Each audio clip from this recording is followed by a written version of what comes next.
Welcome to District Command Central, your go-to source for the latest news and updates on the Washington Commanders.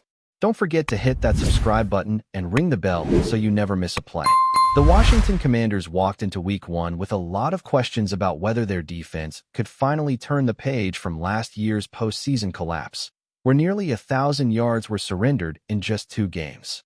Against the New York Giants, all doubts seemed to quiet down, as Washington not only controlled the game, but also put together a defensive showcase that hadn't been seen in nearly half a century, limiting New York to just 231 total yards, forcing them into frustrating mistakes, and keeping them out of the end zone for the entire contest felt like a statement. Fans who have long waited for this defense to take the leap were treated to a performance that was equal parts disciplined, aggressive, and opportunistic, even with penalties constantly threatening to swing momentum. For the first time in 46 years, Washington shut the Giants out of the end zone at home and celebrated in front of a roaring crowd. Yet, amid the headlines about the defense as a whole, the name that deserves the loudest echo from Week 1 might not be the stars everyone expects, but rather Quan Martin, the young defensive back who turned what could have been an early disaster into a defining moment. After being beaten early by Malik Neighbors in man coverage, Martin could have folded, but instead, he showed the exact type of resilience that separates good players from future stars. He bounced back immediately, throwing himself into plays, making tackles, and nearly pulling down a game-changing interception that was called back due to what many saw as a questionable pass interference penalty. In a game filled with momentum swings, Martin became a stabilizing presence, proving that even when adversity comes fast, he's got the temperament to respond and thrive. That ability to shake off mistakes is invaluable for a young secondary that's still carving its identity. Head coach Quinn made it clear even before Week 1 that he viewed Martin as someone ready to break out, and the trust was evident when Martin was tied for the most defensive snaps played on the team. Washington didn't hide him or limit his involvement. They put him right in the fire and asked him to produce. And he did, with 5 tackles, a quarterback hit, and a near sack that had the stadium buzzing. Martin was everywhere, making sure Russell Wilson and the Giants' offense felt his presence on every drive.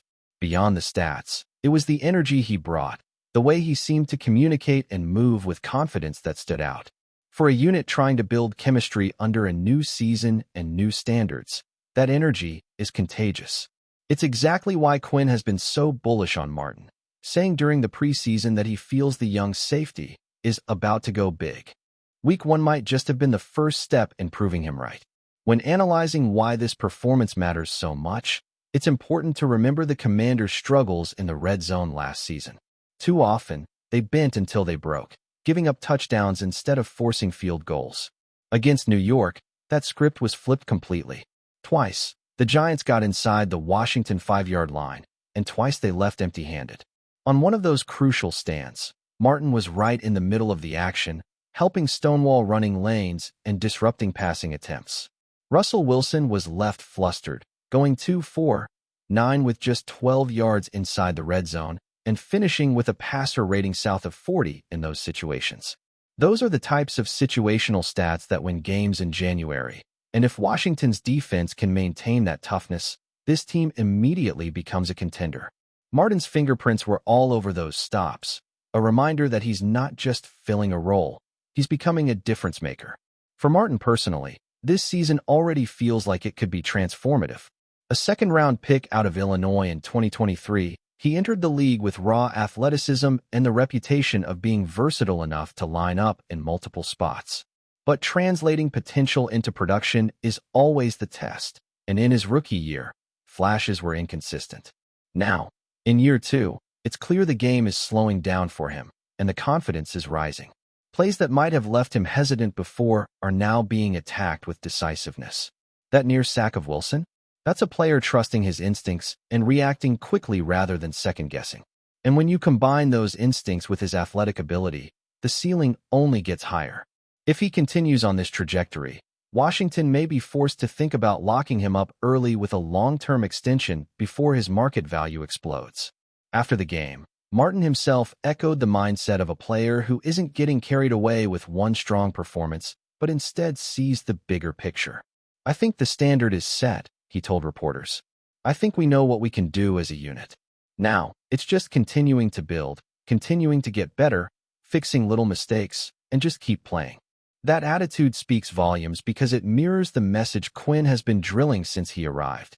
It's not about 1 week, it's about stacking good weeks. Martin's willingness to focus on growth, rather than celebration, suggests he has both the talent and the mentality to become a cornerstone piece in this defense. For fans, hearing a young player talk with that kind of maturity is almost as encouraging as seeing him deliver on the field. It sets a tone for accountability and resilience, which every great defense thrives on. Looking ahead, the Commanders have a lot of work to do on offense after a sloppy but effective 21-point outing against New York, but the Real story might be the foundation being laid on the other side of the ball. A defense that has long been criticized for inconsistency now looks like it has found balance, swagger, and most importantly, young leaders ready to rise. Quan Martin may not yet be a household name across the league, but if Week 1 was any indication, that's going to change quickly. His ability to recover from mistakes, bring energy, and make plays in crucial moments is the kind of hidden gem that championship teams often uncover. And if he keeps building, don't be surprised when the Pro Bowl buzz gets louder by the end of the season. For Washington fans, it's been a long wait to see this kind of potential come alive, and Martin might just be the spark they've been searching for. If you're enjoying the coverage, make sure to smash that like button and drop a comment with your thoughts on the Commanders' latest moves. We want to hear from you. The scene on the sideline was nothing short of chaotic, a moment that will likely be replayed endlessly on social media and sports networks. Dan Quinn, the head coach of the Commanders, reportedly lost his temper in front of the team and the crowd, directing a sharp and unmistakable message at quarterback Jayden Daniels. Sources close to the team describe Quinn's frustration as boiling over during a critical juncture of the game, where Daniels had just executed a dazzling, textbook highlight play that, unfortunately, did not translate into a scoring drive or momentum swing. Observers say Quinn's face turned red, his gestures became emphatic, and the words, "Enough with the highlight without victory," rang through the stadium, capturing a rare glimpse of raw emotion from a coach usually composed and strategic. This incident is already fueling debate among analysts, fans, and insiders about the relationship between Daniels and Quinn, and whether this public display signals deeper tensions that could impact team dynamics moving forward in a season already fraught with ups and downs, injuries, and high expectations. Everyone in the NFL community is buzzing about what this might mean for both the quarterback's confidence and the coaching philosophy of a man who has always prided himself on discipline, accountability, and producing results, rather than merely flashy plays that don't contribute to the scoreboard. The timing of this confrontation adds another layer of intrigue, given the Commanders' precarious position in their division and the intense pressure mounting from fans and media alike. Some insiders speculate that this public rebuke could serve as a turning point, either galvanizing Daniels to elevate his performance or creating a rift that challenges the cohesion of the locker room. The fact that Quinn chose the sideline, a place visible to cameras, teammates, and opponents, to deliver this message underscores the seriousness of his displeasure and the high stakes involved in every decision made during a game. There is no denying that the optics of a coach confronting a quarterback so directly will be dissected endlessly in post-game shows, podcasts, and social media threads, each offering interpretations that range from harsh criticism to supportive analysis, depending on the observer's perspective and allegiance. Rumors around the Commanders' facility suggest that this outburst was not entirely unexpected, as team insiders have long whispered about Quinn's zero-tolerance approach to plays that are aesthetically pleasing but strategically meaningless. Daniels, a young quarterback with undeniable talent and a flair for athleticism, has been praised for his improvisational skills and highlight reel throws. Yet some argue that these moments occasionally come at the expense of game management and disciplined decision-making. The tension between raw talent and structured execution seems to have reached a boiling point, culminating in the highly charged sideline confrontation. Teammates reportedly tried to defuse the situation, yet Quinn's intensity seemed unstoppable, with his voice carrying across the field and echoing through the stadium, leaving little room for misunderstanding the gravity of his message. Analysts are already speculating about the potential impact on Daniels' mental state, questioning whether this public admonishment might inspire him to refine his approach or create hesitation in his decision-making under pressure. The narrative being constructed in media circles emphasizes the fine line between a player's confidence and the coach's demand for results, with Quinn positioning himself as an unyielding authority figure demanding tangible outcomes rather than mere spectacle. Fans, meanwhile, are split. Some are rallying behind Daniels, highlighting his athletic prowess and potential for future success, while others support Quinn's insistence that individual highlights are meaningless if they do not translate into team victories. The incident also raises questions about the Commanders' broader strategy, the level of patience the coaching staff has with emerging talent, and how the dynamics between leadership and young players will evolve throughout the season. Sources hint that internal discussions are likely happening behind closed doors, with front office executives monitoring both the public fallout and the private locker room conversations, weighing how to balance accountability, morale, and long-term player development without undermining the authority of the head coach. Observers of the game noted that the timing of Quinn's confrontation with Daniels could not have been more dramatic, occurring during a pivotal drive that might have shifted momentum. The quarterback, who had just executed a daring scramble followed by a perfectly thrown deep pass, appeared initially elated with his own athletic display, only to be met with a stern glare and pointed words from his head coach. The crowd reportedly sensed the tension, and social media erupted almost instantaneously, with clips of Quinn gesturing and speaking passionately circulating across platforms. Commentators on major sports networks began dissecting the incident in real time, weighing the implications of such a public display of frustration on team chemistry and Daniels' performance in the remaining games. The fact that this interaction happened in full view of fans, media, and opposing teams adds a layer of narrative drama that is irresistible to those following the Commanders' season closely. The storyline emerging from this single moment paints a portrait of a coach unwilling to tolerate theatrics without substance, insisting that every action on the field serves the ultimate goal, winning games. The tension between natural athletic talent and disciplined execution becomes even more pronounced in this context, highlighting the pressure faced by young quarterbacks in high-stakes situations and the challenges coaches encounter in balancing encouragement with accountability. Analysts and former players alike are now weighing in, debating whether Quinn's intensity will foster growth and resilience in Daniels or risk creating a lingering psychological hurdle that could affect the quarterback's confidence and decision-making.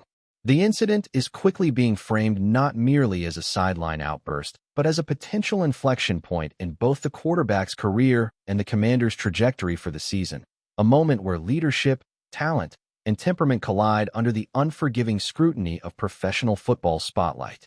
Every replay, commentary, and fan discussion adds fuel to the narrative, suggesting that this could become a defining moment that is referenced for seasons to come, whether as a cautionary tale or a turning point toward greater discipline and success.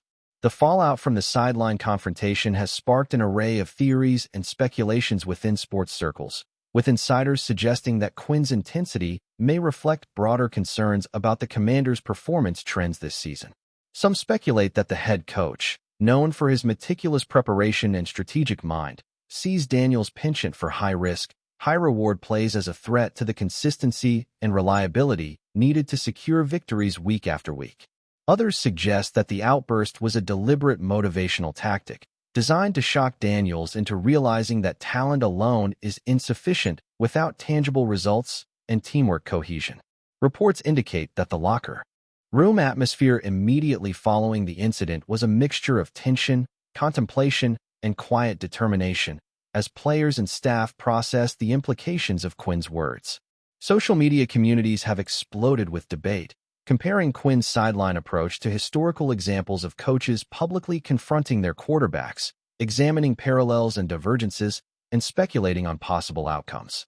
Many commentators argue that this is a classic scenario where a coach is balancing the need to maintain authority with the desire to cultivate emerging talent, a delicate equilibrium that can define a season's success or failure. There are whispers that front office executives are closely monitoring both Daniels' reactions and the overall team morale, evaluating whether internal interventions or private meetings might be necessary to manage potential fallout. Meanwhile, Fans are eagerly dissecting every available clip, with slow-motion breakdowns of body language, facial expressions, and verbal cues fueling an ongoing narrative about the Commanders' internal culture and the intensity required to thrive in the NFL's unforgiving environment. The incident is already being framed as a microcosm of the larger debate between flashy individual performance and disciplined, results-driven execution, a debate that resonates not only within Washington but across the league. Thanks for tuning into District Command Central. Make sure to subscribe and follow us for all the Commanders news you need. Until next time, keep the faith and hail to the Commanders.